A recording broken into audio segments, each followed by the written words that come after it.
Москва, Қазақстан границаға чыгабыз. Күндө рейстер бар. Кирди чыкты, до конца кирип чыгабыз. Регистрация просрочка болсо, жасап алып жолго чыгабыз. Выдворение болгондо алып чыгабыз. Базада жок болсо, жардам беребиз. Кара тизмени текшерип жолго чыгабыз. Күндө рейстер бар. Toyota Alphard. Өзүм до конца кирип чыгам. Пересадкасы жок. Эң негизгиси, үйүңүздүн адресиңизден алып кетебиз. Толук маалымат 7 985 060 88 84. Орусияда өзбекстандыктар менен кыргызстандыктар бычакташкан, шектүүлөр кармалды. Орусиянын Санкт-Петербург шаарында кыргызстандыктар менен өзбекстандыктар мушташышты. Бул тууралуу Форпост басылмасы жазды. Маалыматка караганда 29-июнга караган түнү шаардын Богатырский жана Шуваловский көчөлөрүнүн кесилишинде мушташып жаткан адамдарды жергиликтүү тургун байкап, полицияга кабарлаган. Окуя болгон жерге келген укук коргоо кызматкерлери Өзбекстандын 2 жаранын бычакталганын аныкташкан. Ошондой эле алар Кыргызстандан келгендер менен мушташышканы такталган. Шектүүлөр полиция келгенге чейин Hyundai унасы менен качып кетишкен. Бирок алар көп өтпөй күч органдары тарабынан кырмалган. Мушташтан кыргызстандыктардын бири дагы жабыркаганы аныкталып, ооруканага жаткырылды. Экинчиси тергөөгө алынып келинди деп айтылат маалыматта. Булак Супер Кежи. Жапаров селден жабыркагандарга акча чогултуунун кажети жоктугун айтты.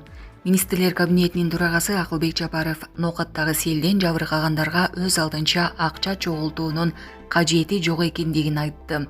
Бул тууралуу ал сот тармактагы баракчасы аркылуу маалымдады. Мындай учурда мекенчилдик сезим ойгонуп, кыргыздын бирге калган жакшы касиети бар. Социалдык тармактар аркылуу азык-түлүк, каржылык жардамдарды чогултуу демилгесин көтөрүп, ар ким өз алдынча эсеп ачкандарды көрүп жатабыз. Сиздерге кайрылганыбыздын себеби ар кимдин өз алдынча акча каражаттарды чогултуунун кажети жок. Мындай учурдан алдамчыларда пайдаланып кетүүсү толук ыктымал деп жазылат кайрылууда. Ошондой эле Акылбек Жапаров адам күчү же техника менен кол кабыш кылуу ниети бар жарандар оштогуш тапка кайрылса болорун кошумчалаган. Казакстандын президенти Касым-Жомарт Токаев өлкө башчы Садыр Жапаровго Ноокат районундагы селдин кесепетинен адамдар каза болгонуна байланыштуу көңүл айтты. Бул тууралуу маалымат коңшу мамлекет башчынын расмий сайтында жарыяланды. Токаев өзүнүн жана казакстандыктардын атынан маркумдардын Дем клиникасы тиш ооруларын дарлоо жана тиш салуу кызматын көрсөтөт. Стоматология заманбап техникалык каражаттар жана материалдар менен камсыздалган. Жогорку даражадагы стоматологдор өз ишинин сапатына кепилдик беришет. Кандай гана оор абалдагы тиш болсо да оорутпай алып салабыз. Жулабыз. Тиштерди кесипкөй чеберчиликте гигиеналык тазалоодон өткөрөбүз. Брекет системабыз да бар. Шаары. Метро Накимовский проспект, Сибашская көчөсү 7, корпус 2. Метрого жакын жайгашкан. 5 мүнөт гана жөө басасыз. Айтып, жабыркагандардын батыраак сакайып кетишин тилеген. Казакстан кырсык болгон жерге гуманитардык жардам жөнөттү. Эгер керек болсо боордош Кыргызстанга дагы жардам берүүгө даярбыз деп айтылат телеграммада. 28-июнда Ноокат районунун Апшырата аймагында сел жүрүп, 10 киши каза тапты. Көбү балдар, экөө казакстандык экени айтылды. Райондо өзгөчө кырдаал жарыяланган. Булак Спутник Кежи. Ошто жасалма акчага 2 iPhone 14 Pro сатып алган шектүүлөр кармалышты. Бул тууралуу бүгүн 1-июлда облустук милициядан билдиришти. Маалыматка ылайык 26-июнда милицияга Кара Суу шаарынын 2006-жылы туулган тургуну арыз менен кайрылган. Ал 11-июнда белгисиз эркек киши 2 дана iPhone 14 Pro үлгүсүндөгү телефондорун $1400 алганын, бирок акча жасалма экенин айткан. Бул факт каттуу алынып, күмөн жараткан акчага соттук техникалык экспертиза дайындалган. Натыйжада аталган акча каражаттары түстүү принтерден чыгарылган аныкталган. Топтолгон материалдардын негизинде жасалма акчаны же баалуу кагаздарды жасоо боюнча кылмыш иши козголгон. Шектүү катары Кара Суу районунун 1992-1994 жылы туулган тургундары кармалышып, убактылуу камакка алынган. Учурда шектүүлөрдүн башка кылмыштарга тиешеси бардыгын аныктоо иштери жүрүүдө. Булак Супер Кежи.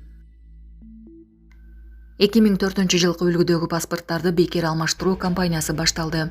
Кыргызстанда 2004 жылкы үлгүдөгү паспорттарды бекер алмаштыруу кампаниясы башталды. Бул тууралуу Санариптик өнүктүрүү министри Нурия Кутнаева соц тармактагы баракчасы аркылуу билдирди.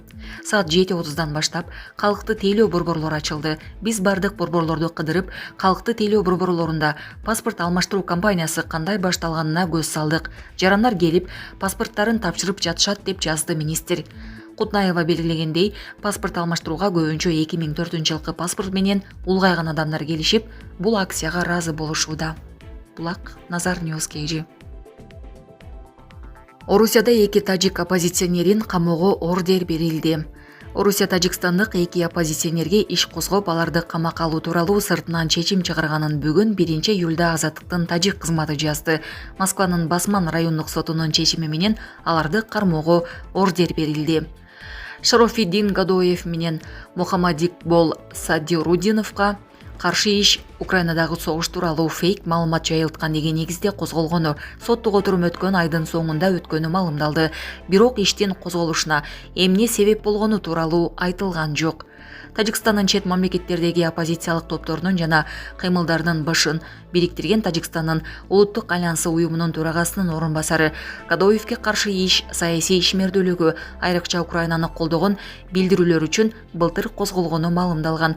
Өзү 2022 жылы ноябрда Украинага барганын, орус аскерлеринин кол салуусун айыптаганын жана тажик жарандарын орус армиясынын катарына кошулбоого чакырганын Азодиге айтып берди. Ал эми Садриддин Орусия сотунун чечимин мигранттарды оппозиция ишмерлеринен оолак болууга үндөө аракети деп мүнөздөдү жана тажик жарандарын Украинадагы согушка катышпоого чакырыгын уланта берерин айтты.